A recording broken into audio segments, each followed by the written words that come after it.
इस एपिसोड की शुरुआत वहीं से होती है जहां पिछला एपिसोड ख़त्म हुआ था, जहां हमें पिछले एपिसोड के अंत में दिखाया गया था कि यूरा को फोर्ट्रेस में फंसा दिया गया था और यह सब उस ट्रैश क्लैन के थर्ड मास्टर का एक ट्रैप था। फिर हमें इस एपिसोड की शुरुआत में बताया जाता है कि यूरा बोलती है कि यह तो एक ट्रैप है, यहाँ पर यह एक ऐसा ट्रैप है जिसे कोई रिटायर असैसिन नहीं बिछा सकता, क्योंकि यह एक ऐसा ट्रैप है जिसे बिछाने के लिए बहुत ज़्यादा पैसे और बहुत ज़्यादा मैन पावर की ज़रूरत है। ऐसा तो कभी हो नहीं सकता कि कोई रिटायर असैसिन खुद के दम पर एक ऐसा ट्रैप बिछा सके।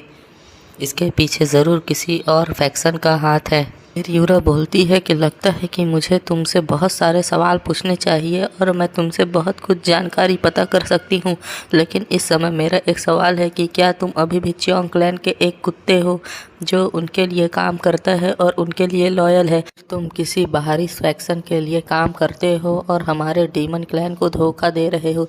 यह सुनकर उस ट्रैश क्लैन का थर्ड मास्टर बहुत ज़्यादा गुस्सा हो गया और उसने अपने सारे असैसिन्स को यूरा और उसके साथ आए लोगों पर हमला करने का आदेश दे दिया। यह आदेश पाकर उस थर्ड मास्टर के सारे असैसिन यूरा और उसके साथियों पर हमला करने के लिए दौड़ने लगे। देखकर यूरा भी बहुत ज़्यादा गुस्सा हो गई और अपनी तलवार के साथ उन लोगों पर हमला कर दिया और उन लोगों पर अपनी पूरी ताकत से हमला करते हुए उन सबको मार दिया। और फिर उसने अपने तलवार को से उन लोगों का खून झाड़ते हुए बोला कि लगता है मुझे अपने सवालों का जवाब जानने के लिए लंबे रास्ते से जाना होगा और तुम्हें अपने घुटनों पर लाकर तुमसे सवाल पूछने होंगे और पहले तुम्हें टॉर्चर करना होगा। लेकिन यह बहुत बुरी बात है, क्योंकि मैं ऐसा नहीं चाहती कि मेरे शरीर पर तुम जैसे लोग जो कि अपने खुद के क्लैन के लिए ही लॉयल नहीं हैं, उन जैसे कचरों का खून मेरे शरीर पर लगे। यह बहुत बुरी बात है। और यह सब देखकर ट्रैश क्लैन का थर्ड मास्टर बहुत ज़्यादा डर गया और बोला, क्या तुम एक मॉन्स्टर हो जो तुमने इतने सारे मेरे असैसिन्स को अकेले ही हरा दिया और मार दिया? इसके जवाब में यूरा ने अपनी तलवार पर ऑरा लाते हुए बोला कि तुम्हें क्या सच में ऐसा लगा कि मुझे तुम जैसे कचरों के लिए अपनी पूरी ताकत का इस्तेमाल करना पड़ेगा और मैं तुम लोगों से हार सकती हूँ? तुम लोगों ने डीमन क्लैन के यंग लीडर को क्या मजाक समझ कर रखा है जो इतनी कमज़ोर होगी कि इन जैसे कचरों से हार जाए? फिर यूरा बोलती है कि इस समय तुम अपनी थोड़ी लॉयल्टी दिखाओ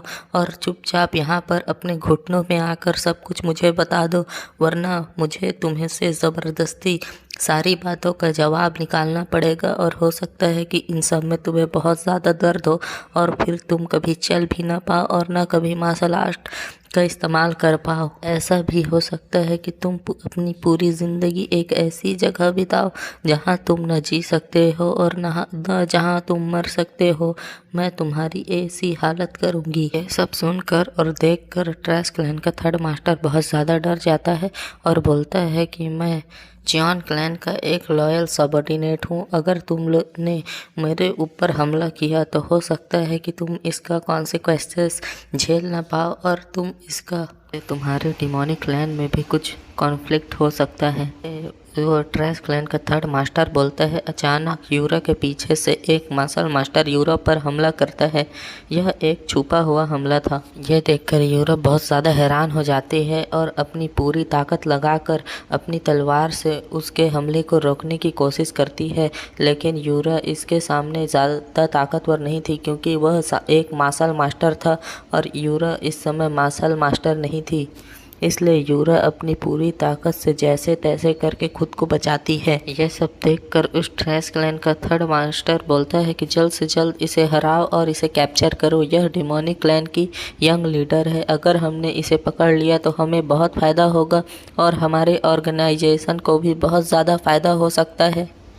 इसके बदले में हम डिमोनिक क्लैन से बड़ी मांगे भी मांग सकते हैं और उनके अंदर कॉन्फ्लिक्ट भी कर सकते हैं। फिर अचानक वह मार्शल मास्टर यूरा के बगल से जाता है और ट्रैश क्लैन के मास्टर का गला काट देता है। जब उस ट्रैश क्लैन का मास्टर जब उस मार्शल मास्टर को बता रहा होता है तो फिर वह मार्शल मास्टर बोलता है कि तुम क्या इतने बेवकूफ़ हो कि तुमने इस प्लान को ना सिर्फ फेल किया बल्कि तुमने अपनी आइडेंटिटी भी रिवील कर दी और डिमोनिक क्लैन की नज़र में आ गए।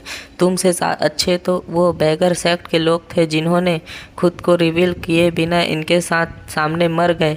और खुद की आइडेंटिटी को कभी रिवील होने नहीं दिया और उन्होंने कभी ये नहीं बताया कि वो लोग हमारे साथ थे। और तुम बेवकूफ़, तुमने यहाँ पर सब कुछ रिवील कर दिया। तुम न सिर्फ एक हंटिंग डॉग थे जो सिर्फ के ऊपर नज़र रखने के लिए था और छुप कर अपने काम को करने के लिए था, लेकिन बल्कि तुम खुद सामने आकर इनके ऊपर हमला कर रहे हो और अपनी आइडेंटिटी के साथ साथ उन बैगर क्लैन वालों की आइडेंटिटी को भी रिवील कर दिया हो। सिर्फ मरने के ही काबिल हो। मैंने तुम्हारे ऊपर जितने पैसे खर्च किए थे और हमारी ऑर्गेनाइजेशन ने तुम्हारे ऊपर जितने पैसे खर्च किए थे वह सब बर्बाद हो गए हैं और तुम एक नंबर के गधे हो। और हाँ, तुम यंग कल्ट लीडर, मैंने सुना था कि तुम इन्हेंस स्वॉर्ड ऑरा को इस्तेमाल कर सकती हो और तुम बहुत ज़्यादा रेकलेस हो। लेकिन जब मैं यहाँ आया तो मैं यह देख सकता हूँ कि तुम्हारे बारे में जो अफवाह थी वह बिल्कुल सही थी। तुम बहुत ज़्यादा रेकलेस हो क्योंकि तुम अपनी छोटी सी और कमज़ोर स्क्वाड के साथ सीधे ट्रेस मैनर के अंदर आ गई और रेकलेसली यहाँ पर काम किया। तुम्हारे पास पूरा मौका था कि तुम डिमोनिक क्लैन में जाकर इस चीज़ को रिपोर्ट कर सको, लेकिन तुमने बातों को छोड़कर सीधे यहाँ पर आने का फैसला किया और अपने साथियों को भी खतरे में डाला। तुम एक बार अपने साथियों की ओर देखो, क्या तुम्हें लगता है कि वो लोग यहाँ से ज़िंदा जा पाएंगे? फिर वो मार्शल मास्टर यूरा की ओर हमला कर देता है और फिर यूरा और उस मार्शल मास्टर के बीच में बहुत लंबी फाइट होती है और जिसमें वह मार्शल मास्टर बोलता है कि लगता है कि डिमोनिक क्लैन के अंदर एक लिटिल मास्टर ने जन्म ले लिया है जो बहुत ज़्यादा ताकतवर है। तुम इस समय मेरे से बहुत ज़्यादा कमज़ोर हो, लेकिन फिर भी तुम एक मार्शल मास्टर की बराबरी कर सकती हो। तुम्हारे अंदर कुछ ज़्यादा ही टैलेंट है। हो सकता है कि फ्यूचर में तुम इतनी ताकतवर बनो कि हम तुम्हारे सामने खड़े भी ना हो पाएँ, लेकिन इस समय तुम बहुत ज़्यादा कमज़ोर हो। भले ही तुम्हारे पास एक्सपीरियंस की कमी है और ने उतनी लड़ाइयाँ नहीं की है जितनी मैंने की होंगी और तुम्हारा लेवल भी बहुत ज़्यादा कम है, लेकिन फिर भी तुम मुझे बराबरी की टक्कर दे रही हो। यह सब वो दोनों लड़ाई के बीच भी बोल रहा होता है वो मार्शल मास्टर। फिर वो मार्शल मास्टर बोलता है कि तुमने डिमोनिक क्लैन के हाई लेवल की टेक्निक को कुछ ज़्यादा ही अच्छे से मास्टर किया है। और फिर वो मार्शल मास्टर एक बहुत ज़्यादा ताकतवर हमला करके यूरा को पीछे धकेल देता है। यूरा सीधे जाकर एक पिलर से टकराती है और बहुत ज़्यादा ज़ख्मी हो जाती है। फिर याद में दिखाया जाता है कि वो मार्शल मास्टर यूरा से बोलता है कि तुम बहुत ताकतवर हो। मुझे मेरे कल्ट के लोगों ने बोला था कि तुम्हें ज़िंदा पकड़ना है। लगता है यह बात बिल्कुल सही है, तुम्हें ज़िंदा पकड़ना ही पड़ेगा क्योंकि तुम बहुत सारी हिडन टेक्निक्स जानती है जिसे हम निकलवा सकते हैं और तुम्हारे बदले में डिमोनिक साइड से कुछ भी मांग सकते हैं। इससे हमारा प्लान और जल्दी और आसानी से पूरा होने की संभावना है। लेकिन यह बात भी सही है कि तुम्हें ज़िंदा यहाँ से ले जाना आसान नहीं होगा। वो मार्शल मास्टर बोलता है कि यह ट्रेस मैनर का थर्ड मास्टर बिल्कुल सही था। अगर इसने तुम्हें इस समय पकड़ लिया होता तो इसकी इज्जत हमारी कल्ट में और ज़्यादा बढ़ जाती और इसे बहुत ज़्यादा प्रॉफिट होता। और ये भी हो सकता है कि इसकी रैंक मेरे बराबर हो सकती थी, लेकिन ये बहुत ज़्यादा कमज़ोर था और इसके पास उतनी ताकत नहीं थी कि ये तुम्हें कैप्चर कर सके और तुम्हें हमारे ऑर्गेनाइजेशन में ले जा सके, बल्कि इसने उल्टा हमारा सारा प्लान तुम्हारे सामने रिवील कर दिया और अपनी आइडेंटिटी भी रिवील कर दी। अगर ये सब अकेले करने की जगह हमारी ऑर्गेनाइजेशन से संपर्क करके हेल्प मांगता तो शायद ऐसा हो सकता है कि हम तुम्हें आसानी से पकड़ सकते थे। लेकिन चलो कोई बात नहीं, मैंने तो तुम्हें लगभग हरा ही दिया है और मैं तुम्हें शायद पकड़कर अभी अपने ऑर्गेनाइजेशन में ले जाऊंगा और तुम्हें टॉर्चर करते हुए डिमोनिक साइड की सारी जानकारी निकालूंगा और तुम्हारे बदले में बहुत बड़ा रिवॉर्ड डिमोनिक क्लैन से मांगूंगा। कि किस्मत सच में बहुत ज़्यादा ख़राब थी। चलो कोई बात नहीं, अब इसका फॉर्च्यून अब मैं लूँगा। ये बोलकर वह मार्शल मास्टर ज़ोर ज़ोर से यूरा और उसके साथियों की ओर देखते हुए हंसने लगता है। जैसे तैसे करके यूरा अपने तलवार का सहारा लेकर खड़ी होती है और उसकी ओर देखती है। वो मार्शल मास्टर बोलता है कि मुझे लगता है तुम्हें यहीं पर ख़त्म करना पड़ेगा क्योंकि इस जितनी ताकतवर तुम हो मुझे नहीं लगता कि मैं तुम्हें ज़िंदा अपने ऑर्गेनाइजेशन में लेकर जा सकता हूँ। क्योंकि अगर आज तुम यहाँ से ज़िंदा बच गई तो हो सकता है कि तुम हमारे ऑर्गेनाइजेशन के लिए बहुत बड़ा खतरा बनो, और हमारे ऑर्गेनाइजेशन को भी डिस्ट्रॉय करने की ताकत है तुम्हारे पास। और तुम्हें अच्छे से पता होगा कि हम लोगों ने इस ऑर्गेनाइजेशन को बहुत सीक्रेटली बनाया है, और इस बेवकूफ़ थर्ड मास्टर ने अपनी आइडेंटिटी और इस सीक्रेट ऑर्गेनाइजेशन की आइडेंटिटी तुम्हारे सामने रिवील कर दी है, जिससे हमें भविष्य में बहुत ज़्यादा खतरा होगा। इसलिए आज यहाँ पर तुम्हें और तुम्हारे सारे दोस्तों को, साथियों को मरना होगा। यह सब सुनकर यूरा उसकी ओर देखती है और बोलती है कि मुझे, तुम्हें क्या लगता है मैं यहाँ पर ऐसे ही आई हूँ? क्या मुझे पता नहीं था कि यहाँ पर ट्रैप होगा? मुझे पहले से पता था यहाँ पर ट्रैप होगा, और मैंने इस मैनर के अंदर घुसने से पहले ये सारे इंचैंटमेंट और बाकी सब देख लिया था। लेकिन मैं भी पूरी तैयारी के साथ आई थी। मैं बिल्कुल सही बोल रही हूँ ना साथियों? फिर यूरा कि इस बात को सुनकर वह मार्शल मास्टर बोलता है कि क्या तुम अभी भी इतने ज़्यादा एटीट्यूड में हो कि तुम्हें पता है कि तुम हार चुके हो? तुम्हें पहले से पता था, लेकिन फिर भी तुम अपनी बेवकूफ़ी की वजह से यहाँ पर आई। क्या तुम पागल हो? ये बोलते हुए वह मार्शल मास्टर यूरा की ओर देख रहा होता है। फिर बोलती है कि क्या तुम्हें सच में ऐसा लगता है कि मैं यहाँ पर अकेले आई हूँ, और तुम कब तक छुपे रहोगे? कब तुम बाहर आओगे? फिर ये सुनकर एक परछाई यूरा के पीछे से आती है, और फिर हमें दिखाया जाता है यह बंदा म्यूंग है, जिसके हाथ में उसकी तलवार है। से निकलते हुए बोलता है यूरा से कि मुझे लगा था कि तुम और ज़्यादा ताकतवर होगे और इसे हरा सकती हो, लेकिन तुम तो ज़ख्मी हो गई। मुझे नहीं लगा था कि तुम इतनी ज़्यादा कमज़ोर होगी कि तुम्हें एक बंदा इतने ज़्यादा ज़ख्मी कर सकता है और तुम्हारी इतनी बुरी हालत कर सकता है। फिर म्यूंग उस मार्शल मास्टर से बोलता है, अच्छा ये है वो बंदा जिसने तुम्हारी ये हालत की है, क्या तुम्हें?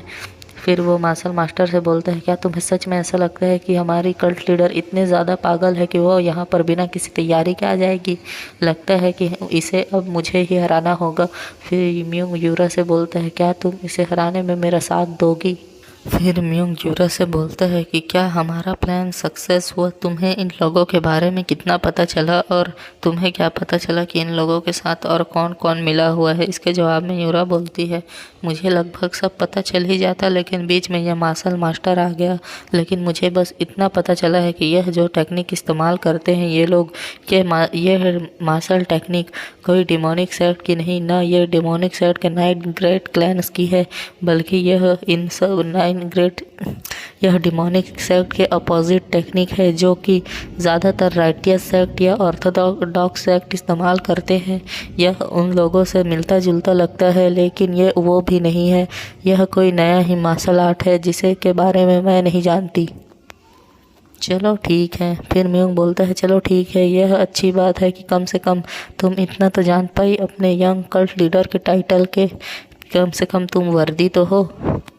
यह सुनकर यूरा थोड़ी गुस्से हो जाती है और म्यूंग से बोलती है, तुम अब ज़्यादा बोल रहे हो। लगता है कि इसे हराने के बाद मुझे तुमसे भी बात करनी पड़ेगी, और तुम्हें थोड़ा सा डिसिप्लिन सिखाना होगा कि यंग कल्ट लीडर से कैसे बात करते हैं, और तुम्हारी कुछ हड्डियां भी तोड़नी पड़ेगी, जिससे तुम थोड़ी इज्जत करना और नियम, डिमोनिक क्लैन के नियम को सीख जाओ कि डिमोनिक क्लैन के यंग लीडर से कैसे बात करते हैं।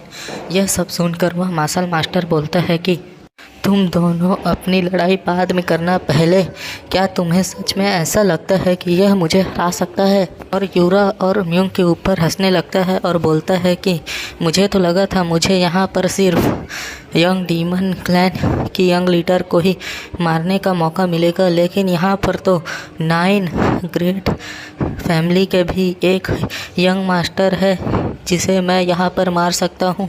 अब तुम यहाँ से ज़िंदा नहीं जा सकते। ये सुनकर म्यूंग बोलता है, क्या तुम्हें सच में ऐसा लगता है कि मैं यहाँ पर अकेले आया हूँ? मैंने जाकर डिमोनिक सेक्ट में डिमोन सेक्ट के लॉ इन्फोर्समेंट को और 9 ग्रेट फैमिली में भी इस बात की रिपोर्ट कर दी है कि यहाँ पर क्या हो रहा है। और क्या तुम्हें सच में ऐसा लगता था कि यूरा यहाँ पर फॉर्मेशन के बारे में जानते हुए भी यहाँ पर ऐसे ही आ गई बिना किसी तैयारी के? यह सिर्फ तुम्हारा समय बर्बाद करने के लिए आई थी और बाकी लोग भी यहाँ आते होंगे। और फिर म्यूंग और यूरा अपनी तलवार को उस मार्शल मास्टर की ओर कर देते हैं और फिर म्यूंग अपनी तलवार को उस मार्शल मास्टर की ओर करके बोलता है कि तुम हेवन डिस्ट्रॉइंग ऑर्गेनाइजेशन के मेंबर्स, यह बोलकर चिल्लाता है। तब यह सुनकर वो मार्शल मास्टर बहुत ज़्यादा हैरान हो जाता है और यह देखकर यूरा भी हैरान हो जाती है कि म्यूंग ने क्या कहा, जिससे यह मार्शल मास्टर इतना ज़्यादा हैरान हो गया क्योंकि यूरा को भी इस ऑर्गेनाइजेशन के बारे में कुछ नहीं पता था। और म्यूंग बहुत ही डेविल स्माइल के साथ उस मार्शल मास्टर की ओर देख रहा था और इस समय यूरा के मन में बहुत सारे सवाल थे जो वो म्यूंग से पूछना चाहती थी और यह जानना चाहती थी कि म्यूंग को इस बारे में कैसे पता है कि यह उस ऑर्गेनाइजेशन से बिलोंग करता है जो हेवन को झुकाने के लिए बनी हुई है।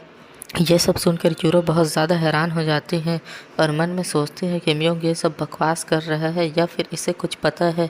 इसे पता है कि यहाँ पर चारों ओर फॉर्मेशन बिछे हुए हैं और हो सकता है कि हम कभी भी यहाँ पर मर सके।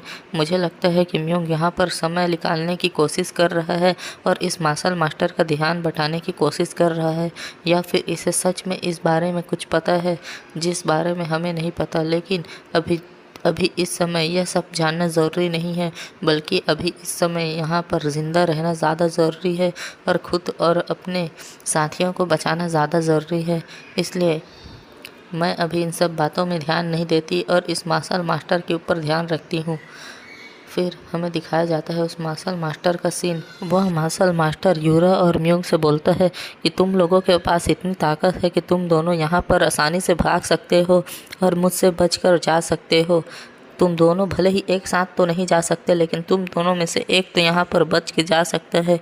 यह कल्ट लीडर के लिए बहुत अच्छी अपॉर्चुनिटी थी जिससे वह यहाँ से जा सकती थी और खुद को बचा सकती थी और अपने क्लैन के लिए, अपने डिमोनिक क्लैन के लिए यहाँ पर मदद लेकर आ सकती थी अपनी साथियों को बचाने के लिए। भले ही इसके साथी यहाँ पर ज़िंदा नहीं बचते, लेकिन कम से कम ये तो ज़िंदा बच जाती। लेकिन तुम दोनों ने यहाँ पर मुझसे लड़ने की कोशिश की। और तुम बच्चे, क्या तुम्हें सच में पता है तुमने अभी क्या कहा? तुम्हें हमारे बारे में कैसे पता है? क्या अब लगता है कि अब तुम दोनों को मुझे मारना ही पड़ेगा? अगर मैंने तुम दोनों को नहीं मारा तो हो सकता है कि मेरे क्लैन, मतलब मेरे ऑर्गेनाइजेशन के बारे में पूरे डिमोनिक क्लैन को पता चल जाए और पूरी डिमोनिक क्लैन हमारे पीछे आए। वह तो ऐसे भी आएगी, लेकिन तुम लोगों के पास कुछ ज़्यादा ही जानकारी है। यह बोलकर वह मार्शल मास्टर अपने चेहरे से नकाब को निकाल कर फेंक देता है और म्यूंग और यूरा से लाइफ एंड डेथ की बैटल करने के लिए पूरी तरीके से तैयार होता है। वह इस लड़ाई में मरने के लिए भी तैयार था या उन लोगों को सीधे मारने के लिए भी। पहले तो वह सिर्फ समय निकालने के लिए और इन लोगों को सबक सिखाने के लिए लड़ रहा था, जिससे डिमोनिक क्लैन को यह पता चल जाए कि उन लोगों ने बहुत ताकतवर लोगों से पंगा लिया है। लेकिन इस समय वह यूरा और म्यूंग को मारने के लिए पूरी तरीके से तैयार था और उसने मार्शल मास्टर ने अपने तलवार के साथ म्यूंग और यूरा पर हमला करने के लिए तैयार हो गया और उन पर हमला कर दिया। यहाँ पर वो म्यूंग और यूरा को जान से मारने के लिए हमला करता है। यह सब देखकर म्यूंग और यूरा भी ये समझ चुके थे कि यह इस समय हमें मारने के लिए हमला कर रहा है, ना कि हमें ज़ख्मी करने के लिए। यहाँ पर इसने अपनी आइडेंटिटी को इसीलिए रिवील किया जिससे यह अपनी फुल फोर्स में हमसे लड़ाई कर सके और हमें मार सके। फिर यूरा और म्यूंग को समझ आ जाता है यह मास्टरमाइंड नहीं है, बल्कि इसके पीछे भी बहुत सारे मास्टरमाइंड हैं। अगर इसके पीछे कोई मास्टरमाइंड नहीं होता तो यह कभी अपनी आइडेंटिटी रिवील नहीं करता, यह बस एक सबऑर्डिनेट है। और फिर उन दो यूरा और म्यूंग ने अपनी तलवार पर ऑरा लाकर उन दोनों पर हमला करने के लिए पूरी तरीके से तैयार थे और उन दोनों ने उस मार्शल मास्टर जिसका नाम चिन चैंग था उस पर हमला कर दिया। और दूसरी ओर से वह मार्शल मास्टर जिसका नाम चिन चैंग था उसने भी यूरा और म्यूंग पर हमला कर दिया। यूरा और म्यूंग उस मार्शल मास्टर पर हमला करने के लिए बढ़ रहे थे। तब यूरा ने म्यूंग से कहा कि क्या तुम मेरे साथ बराबरी की लड़ाई कर सकते हो? क्या तुम मुझे पीछे तो नहीं खींचोगे? इसके जवाब में म्यूंग ने बोला, मैं अपनी पूरी कोशिश करूंगा कि मैं तुम्हारे साथ बराबरी की लड़ाई कर सकूं और इस मार्शल मास्टर के तुम बराबर की टक्कर दे सकूं, जिससे तुम पीछे ना हो और हम इस मार्शल मास्टर को मार सकें, या फिर कम से कम इसे रोक सके जब तक हमारी बैकअप फोर्सेस नहीं आ जाती और हम लोग यहाँ से ज़िंदा बच सकें। फिर यूरा और म्यूंग दोनों मिलकर उस मार्शल मास्टर के साथ बहुत तगड़ी लड़ाई करते हैं, जहाँ कभी वह मार्शल मास्टर म्यूंग और यूरा पर बहुत ज़्यादा ताकतवर हमला करता है, तो कभी म्यूंग और यूरा उसके ऊपर निंजा नाइफ्स फेंकते हैं, जिससे वह मार्शल मास्टर लगभग ज़ख्मी हो गया था, लेकिन वह पीछे हटकर बच जाता है और फिर वह म्यूंग और यूरा पर हमला करता है। अचानक म्यूंग ने उस मार्शल मास्टर पर एक हमला कर दिया, जो हमला उस मार्शल मास्टर के सीधे पैर के पास लगा और फिर यूरा ने भी उस मार्शल मास्टर पे हमला कर दिया। यूरा और म्यूंग एक स्ट्रेटजी के साथ उस मार्शल मास्टर पर हमला कर रहे थे, जहाँ पर यूरा राइट साइड से हमला कर रही थी तो म्यूंग लेफ्ट साइड से, जिससे उस मार्शल मास्टर को दोनों को डिफेंड करने का सही मौका ना मिले। एक समय में वह मार्शल मास्टर सिर्फ एक को ही डिफेंड कर सकता था। इस समय वह दोनों बहुत ही खतरनाक लड़ाई कर रहे थे, जिसमें वह उस मार्शल मास्टर के हर हमले से बच रहे थे। फिर अचानक शार्क क्लैन की लड़की ने एक मूवमेंट देखी, जहां पर यूरा अपनी तलवार के साथ उस मार्शल मास्टर पर हमला कर देती है, जिस समय यूरा ने अपनी स्वॉर्ड पर एक स्वॉर्ड ऑरा के साथ उस मार्शल मास्टर पर हमला किया, जिससे वह मार्शल मास्टर लगभग ज़ख्मी होने वाला था। यह देखकर यूरा और म्यूंग बहुत ज़्यादा खुश हुए, लेकिन मार्शल मास्टर उस हमले से बच गया और फिर यूरा और म्यूंग सोचने लगे कि यह हमारे हर हमले को अच्छे से देख रहा है और खुद को बचा रहा है। इसने अभी तक हम दोनों के किसी भी हमले से इसे ज़्यादा असर नहीं पड़ा है और कोई खतरनाक चोट भी नहीं लगी है। फिर हमें उस मार्शल मास्टर को दिखाया जाता है, जो अपनी चारों ओर ऑरा को गैदर कर रहा होता है और यूरा और म्यूंग पर एक बहुत ताकतवर हमला करने के लिए तैयार हो रहा होता है। फिर वो मार्शल मास्टर बोलता है कि अभी तक मैं सिर्फ अपनी कुछ कमज़ोर तकनीकों का इस्तेमाल कर रहा था, जिससे मैं इस ट्रैप को ट्रिगर ना कर दूं, जिससे यह डिस्ट्रॉय ना हो जाए और हम मर ना जाएं। लेकिन अब लगता है मुझे अपनी लाइफ को इसमें बैट करना ही होगा और अपनी पूरी ताकत के साथ तुम दोनों पर हमला करना ही होगा। तुम दोनों चूहे मुझे मारने की हर कोशिश कर रहे हो और यहाँ तक कि तुम लोगों के पास इतना अच्छा मौका है कि तुम यहाँ से भाग कर जा सकते हो, लेकिन तुम लोगों की नज़रों में यहाँ से भागना कोई अचीवमेंट नहीं, एक शर्म की बात है, जबकि मुझे मारना एक अचीवमेंट की तरह है। लेकिन लगता है अब मुझे इस ट्रैप को छोड़कर सीधे तुम लोगों पर मौत के लिए हमला करना होगा, जिसमें या तो तुम मरोगे या मैं मरूंगा या फिर ये पूरी ट्रैप ही डिस्ट्रॉय हो जाएगी, जिससे यहाँ पर जितने लोग हैं वह सब मर जाएंगे। मार्शल मास्टर के अंदर से बहुत ही खतरनाक ऑरा निकल रहा होता है। यह देखकर यूरा म्यूंग से बोलती है कि म्यूंग तुम यहाँ से भाग जाओ और मेरे कुछ साथियों को भी लेकर यहाँ से चले जाओ। लेकिन म्यूंग बोलता है कि यूरा यहाँ पर अगर हम यहाँ से जाएंगे तो साथ में, वरना यहाँ पर हम मरेंगे या फिर इस बंदे को मारेंगे, लेकिन मैं यहाँ से भागूंगा नहीं तुम्हें छोड़कर। लेकिन यूरा बोलती है कि तुम्हें यहाँ से जाना पड़ेगा, क्योंकि अगर हम दोनों ने इसके साथ लड़ाई की तो हो सकता है कि हम दोनों ही यहाँ पर मर जाएं और मेरे साथ जो बाकी साथी हैं वो भी मर जाएं। पता नहीं अब कब तक ये डीमन क्लैन के से हमारे लिए बैकअप के लिए आएंगे। यह सुनकर म्यूंग बोलता है कि वह लोग जल्द से जल्द आ जाएंगे, बस हमें कुछ देर तक और यहाँ पर सरवाइव करना है। ठीक है, चलो इस पर हमला करते हैं। फिर यूरा और म्यूंग अपनी दोनों की ताकत मिलाकर करने के लिए तैयार थे, लेकिन फिर हमें मार्शल मास्टर का सीन दिखाया जाता है, जो अपनी स्वॉर्ड में इनहेंस स्वॉर्ड ऑरा से अपनी तलवार की लंबाई को बहुत ज़्यादा बढ़ा कर लेता है और हमें बताया जाता है यह एक इनहेंस स्वॉर्ड ऑरा का अटैक है, जो बहुत ही ज़्यादा ताकतवर है, जो अपने एनिमी को सीधे 2 हिस्सों में काट देता है। इसे स्वॉर्ड मास्टर अपने सामने के दूर के दुश्मन को भी आसानी से मार सकता था, ज़्यादा ताकतवर था। तब देखकर यूरा म्यूंग से बोलती है अभी भी तुम्हारे पास भागने का मौका है। लेकिन फिर म्यूंग बोलता है कि तुम अपनी ज़िंदगी को इस तरह बैट में मत डालो, क्योंकि तुम डिमोनिक क्लैन की यंग लीडर हो। अगर तुम मरी तो मुझे भी यहाँ पर मार दिया जाएगा। क्या तुम भूल गई हो कि तुम एक डिमोनिक क्लैन की यंग लीडर हो और मैं सिर्फ एक बिग फैमिली का यंग सन। तुम्हारे सामने मेरी लाइफ कुछ नहीं है, इसलिए हमें इसे मारना ही होगा और यहाँ से दोनों को ही सरवाइव करना होगा, क्योंकि अगर मैं मरा तो हो सकता है डिमोनिक क्लैन में कुछ कॉन्फ्लिक्ट हो जाए और अगर तुम मरी तो कॉन्फ्लिक्ट तो पक्का ही है, हो सकता है मेरी फैमिली पर भी कोई खतरा आ जाए। यूरा और म्यूंग अपनी दोनों की शॉर्ट की को मिलाकर उस मार्शल मास्टर के हमले से बचने के लिए खुद को तैयार करते हैं। फिर वह बोलती है कि तुम मेरे साथ कोऑर्डिनेट करो और मेरे स्वॉर्ड ऑरा के साथ अपने स्वॉर्ड ऑरा को मिलाकर इस पर हमला करो। यह देखकर वह मार्शल मास्टर बोलता है, क्या तुम दोनों कपल हो जो अपने स्वॉर्ड ऑरा को मिलाकर मुझ पर हमला करोगे? फिर हमें दिखाया जाता है कि यूरा और म्यूंग अपने दोनों के स्वॉर्ड ऑरा कर मिलाकर उस मार्शल मास्टर के हमले को रोकने के लिए उस पर हमला कर देते हैं।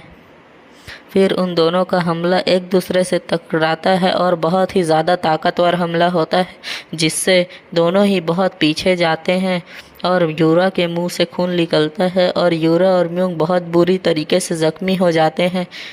फिर हमें दिखाया जाता है कि उस मार्शल मास्टर ने हंसते हुए यूरा और म्यूंग की ओर अपनी तलवार कर कर बोला कि लगता है तुम लोगों को कुछ ज़्यादा ही लगा कि तुम दोनों ने मेरे हमले को रोकने की कोशिश की। क्या तुम दोनों खुद को बहुत ज़्यादा ताकतवर मानते हो?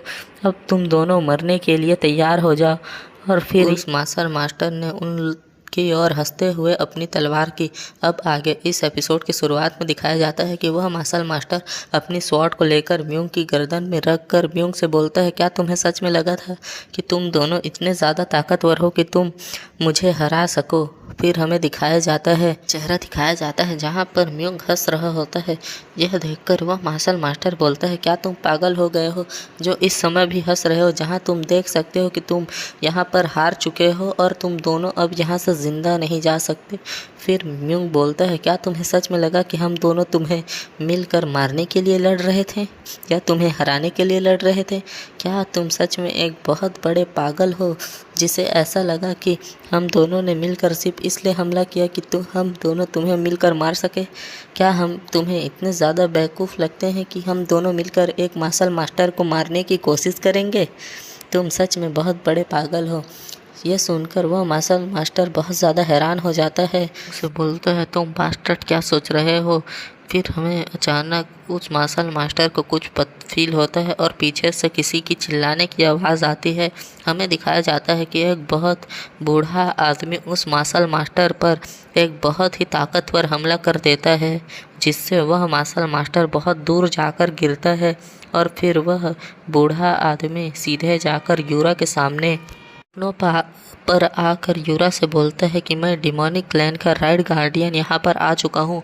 आपको बचाने के लिए मुझे माफ़ कीजिएगा, मैं बहुत ज़्यादा लेट आया हूँ और आप इतनी ज़्यादा ज़ख्मी हो गए। इसके जवाब में वह यूरा बोलती है कि बहुत ही ज़्यादा डिसअपॉइंटिंग आवाज़ में बोलती है कि राइड गार्डियन, आप बहुत ज़्यादा लेट आए हैं। यह सुनकर वह राइड गार्डियन बहुत ही ज़्यादा हैरान हो जाता है और बहुत ही ज़्यादा डरते हुए बोलता है, यंग लीडर प्लीज़ आप ऐसा मत बोलिए, मुझे माफ़ कर दीजिए। फिर वह राइड गार्डियन यूरा के सामने घुटनों पर आकर यूरा से माफ़ी मांगने लगता है। राइड गार्डियन बोलता है कि जब मुझे आपका मैसेज मिला तो मैं डिमोनिक क्लैन से बाहर था। मुझे पता है कि डिमोनिक क्लैन में यंग लीडर्स को बचाना हमारी गार्डियन हॉल की ड्यूटी है, लेकिन फिर भी मैं लेट हो गया, प्लीज़ मुझे माफ़ कर दीजिए। यह देखकर म्यूंग बहुत ही ज़्यादा हंस रहा होता है और बोलता है, क्या ये अवे थे, मतलब बाहर गए हुए थे? इन्हें देखकर नहीं लगता कि यह डिमोनिक क्लैन के कोई एल्डर हैं। इन्हें देखकर ऐसा लगता है कि कोई बच्चा यहाँ पर अपनी मास्टर से गलती की माफ़ी मांग रहा है। फिर हमें दिखाया जाता है, बोलती है बहुत ही ज़्यादा डिसअपॉइंटिंग आवाज़ में, चलो ठीक है, लेकिन इस बार तुमने जैसे तैसे करके हमने अपनी जान को सरवाइव करने के लिए रुके रहें। अगर तुम थोड़ी देर और लेट आते तो हो सकता था कि मैं तो मरती ही, लेकिन मेरे साथ तुम्हें भी बहुत बड़ी सज़ा मिलती और मेरे मास्टर तुम्हें शायद ही यहाँ से इसके बाद ज़िंदा छोड़ते। लेकिन चलो ठीक है, तुमने कैसे न कैसे करके कम से कम हमारी जान तो बचा ही ली है। फिर हमें उस मार्शल मास्टर का सीन दिखाया जाता है, वह एक उस जगह दूर में पड़ा होता है। फिर हमें बताया जाता है कि यह बंदा जो हम पर हमला कर रहा था, इसका नाम चिंग चैंग है और यह राइड गार्डियन के बस एक ही हमले में अभी तक यहाँ पर पड़ा है। क्या हम दोनों कुछ ज़्यादा ही कमज़ोर हैं जो इसके सामने स्ट्रगल कर रहे थे, या फिर यह राइट गार्डियन कुछ ज़्यादा ही ताकतवर है जिसके एक हमले में यह बंदा लगभग मौत की हालत में आ चुका है और उठ भी नहीं पा रहा। बंदा ऑर्थोडॉक्स और डिमोनिक क्लैन के बीच वॉर को स्टार्ट करना चाहता था। लगता है कि इसकी ऑर्गेनाइजेशन का यही नियम है कि यह ऑर्थोडॉक्स और डिमोनिक दोनों को ही ख़त्म करना चाहते हैं और खुद की क्लैन को और ज़्यादा ताकतवर बनाना चाहते हैं। इनका मेन गोल डिमोनिक क्लैन है क्योंकि ऑर्थोडॉक्स फैक्शन ऐसा फैक्शन है जो राइटनेस की बात पर चलता है, लेकिन सिर्फ वह बाहर से दिखाई देता है कि वह राइटनेस की बात पर चल रहा है, लेकिन अंदर से वो भी करप्ट है। लेकिन उन पर खुलेआम हमला करना बहुत ही ज़्यादा मुश्किल है। लेकिन जबकि दूसरी और डिमोनिक क्लैन है जिन पर खुलेआम हमला करना बहुत ही ज़्यादा आसान है क्योंकि इसका नाम ही डिमोनिक है। इसके ऊपर हमला करने से ऑर्थोडॉक्स फैक्शन को उल्टा और वाहवाही मिलती है और डिमोनिक क्लैन को कोई कंट्रोल नहीं कर सकता अपने अंडर, लेकिन ऑर्थोडॉक्स फैक्शन को कोई भी ताकतवर बंदा कंट्रोल कर सकता है अगर वह ऑर्थोडॉक्स फैक्शन के मेन लीडर्स के साथ अच्छी साझेदारी कर ले तो। यूरा बोलती है, तुम इस मार्शल मास्टर को लेकर जाना और इसकी इंटरोगेशन बहुत अच्छे से करना। यह सुनकर वह राइट गार्डियन बहुत ही ज़्यादा नर्वस हो जाता है और बोलता है कि मैंने इस बंदे को अपने एक ही हमले में जान से मार दिया है, प्लीज़ मुझे माफ़ कर दीजिए, मुझे इस गलती की सज़ा दीजिए। यह सब सुनकर म्यूंग मन में सोचता है कि यह राइट गार्डियन बहुत ही ज़्यादा ताकतवर है और डिमोनिक क्लैन के लिए कुछ ज़्यादा ही लॉयल है, लेकिन इसकी कुछ हरकतें ऐसी हैं जिसे माफ़ नहीं किया जा सकता। लेकिन हम लोग इसके ऊपर कुछ कर भी नहीं सकते क्योंकि यह राइट गार्डियन है और डिमोनिक क्लैन का एक ताकतवर पिलर है। अगर यह डिमोनिक क्लैन में नहीं होता तो डिमोनिक क्लैन जैसे ताकतवर लोगों के ऊपर मेन फोकस करता है और ऐसे बंदे अगर डिमोनिक क्लैन के लिए लॉयल नहीं रहे तो हो सकता है यह डिमोनिक क्लैन कमज़ोर पड़ जाए और डिमोनिक क्लैन की मेन फोर्स भी यही है। द डिमोनिक क्लैन का सुप्रीम एक्सपर्ट है और डिमोनिक क्लैन का राइट गार्डियन है। जब मेरे समय में देता है कि जहाँ तक मुझे याद है 20 साल बाद जो बिट्रेयल होने वाला है उसमें इन जैसे लोगों की वजह से ही डिमोनिक क्लैन में कुछ समय तक डिमोनिक क्लैन सरवाइव कर पाया था, लेकिन अंत में यह लोग भी हार गए थे क्योंकि यह लोग बहुत ही ज़्यादा बूढ़े हैं और उस समय और ज़्यादा कमज़ोर हो चुके थे। है कि यह बंदा शायद उस बिट्रेयर में मिला हुआ था या फिर वह उस समय मारा गया था, क्योंकि मुझे भी ठीक से पता नहीं है कि उस समय यह बंदा कहाँ था, लेकिन इतना पता है कि वह डिमोनिक क्लैन के लीडर के साथ नहीं था। लगता है कि उस समय तक यह बंदा मर चुका था, लेकिन है कि यह उस समय उस धोखेबाजों के साथ नहीं था। पूरा और म्यूंग का सीन दिखाया जाता है जब वो ट्रैश मैनर से बाहर जा रहे होते हैं। बोलते हैं कि लगता है मैं कुछ ज़्यादा ही आगे आ गई थी और ख़ुद को कुछ ज़्यादा ही ताकतवर समझ लिया था जो यहाँ पर अपने ग्रुप के साथ आ गई। अगर तुम वहाँ पर हमें नहीं मिलते तो हो सकता था कि यहाँ पर सच में हम 2 लोग मर जाते और यहाँ पर या तो कैप्चर हो जाते।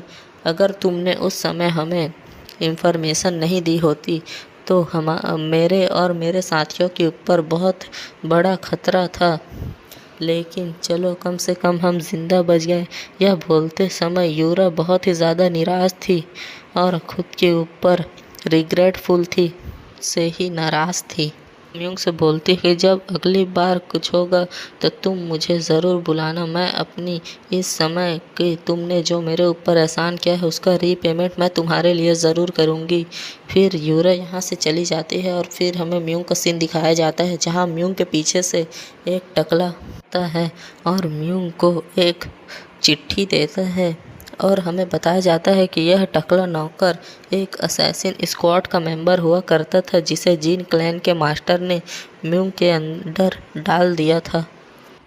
यह बंदा एक असैसिन स्क्वाड का वाइस कैप्टन था जिसे जीन क्लैन के मास्टर ने म्यूंग के अंडर एक नौकर के तौर पर रखा था, लेकिन म्यूंग ने पिछले ज़िंदगी में इसके बारे में ज़्यादा ध्यान नहीं दिया और खुद एक ट्रेस की ज़िंदगी जीने लगा और शांति से खुद की ज़िंदगी जी। इसलिए उसे पिछले जन्म में इन सब से ज़्यादा मतलब नहीं था, लेकिन इस ज़िंदगी में वह ये जानता था कि कौन कौन सा बंदा टैलेंटेड है और उसके लिए काम के हैं। फिर हमें बताया जाता है कि म्यूंग ने उस टकले नौकर को ट्रेस मैनर के अंदर छुपकर तहकीकात करने के लिए भेजा था। टकला नौकर बताता है कि इस ट्रेस मैनर के अंदर ज़्यादातर चीज़ें तो जल चुकी हैं, लेकिन मुझे यह लेटर मिला। यह लेटर फिर म्यूंग खोलकर पढ़ता है। इसे देखकर वह टकला नौकर हैरान हो जाता है।